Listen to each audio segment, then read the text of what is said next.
Hey, it's Andy from the Adobe Express team here. In this short walkthrough, we're going to show you two brand new features that have just landed in Adobe Express, one of which I know many of you have been waiting for a while, so very excited to share this with you. So the first one is all about how we can lock and control the use of templates. So here we've created a quote post for social media of which we want to reuse and repurpose in a number of ways, but there's some components of this that we don't want to change because we want to make sure it's got some brand consistency throughout it. So I'm going to click on those elements that I don't want anyone to change and lock them down. And that image I don't want to be replaced, so we're not going to toggle that on. Then we continue working through the design, clicking on all of the other components that we don't want people to change. So we're going to group those ones and again lock it down, and I'm not going to allow anything to be replaced. So the only thing that should be able to be replaced really is the placeholder to change the quote and also the background image. So now we've locked it down, we need to be able to share it with folk. So we're going to hit share and we're going to save this as a remixable template because we want other people to reuse and repurpose it. We want to add it to our brand or library. And in this instance, I'm going to call this a quote post. I'm going to add it to this brand called Social 3.0. Add a little note to tell people how to use it. Please update the quote and background image. So that's a nice one, just to make sure everyone knows how to reuse it so there's no surprises, etc. Now the really important thing here is style and editor restrictions. So here it's pulling the colors from the brand because we don't want anyone to change the colors or the fonts at all, because again we want that brand consistency. So we want to make sure they can only pick from those colors, only pick from the fonts. I don't want them to have access to stock media because I don't know if it's been corporately approved, and I don't want any new layers. It's a really straightforward template that I just want people to work on. Now we could allow some collaboration here. People could unlock it depending on who we want to share this with.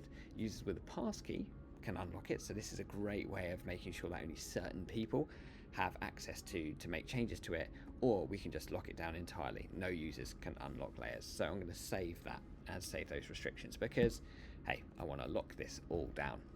So now what we can easily do to collaborate here, we can invite folk to our brand. So as you can see, I've already shared it to another account.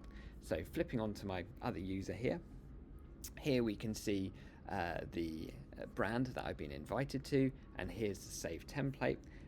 We're going to start a new file, and you can see we've got some help guides as to how to use it too. So here, as you can see, these are locked, can't do anything. I've got no editing options on the left hand side, similar with those. However, with the text, I now can change this, but as you can see, I've only got template fonts here, so I can't do anything else other than update a quote. So I'll just do that. And we can also change the image, but you'll notice that we don't have any other options on the left hand side, but we've got text to image, which is how we created this. And the nice thing here is that it's still got my prompt, and here we can just generate and choose another generation. So a nice way that we've got a real nice consistency to our templates. We've got a great structure. We don't have the risk of anyone changing them away from our brand guidelines. We've locked down what media people can use, what fonts and colors people can use, and really can start to create a very consistent workflow. So that's point one. That's your kind of lockable templates, controlled reuse. Right, next one is all about presentations and a very important update to presentations. So here I am in a presentation. So we've added some more important functionality to presentations, is the ability to add your transitions between slides. So press add transition, dissolve. We of course could have a different transition between each slide, but I'm lazy, I'm going to apply this to all pages, and there we go. We can very easily go ahead and present that. We can see what those transitions look like between slides.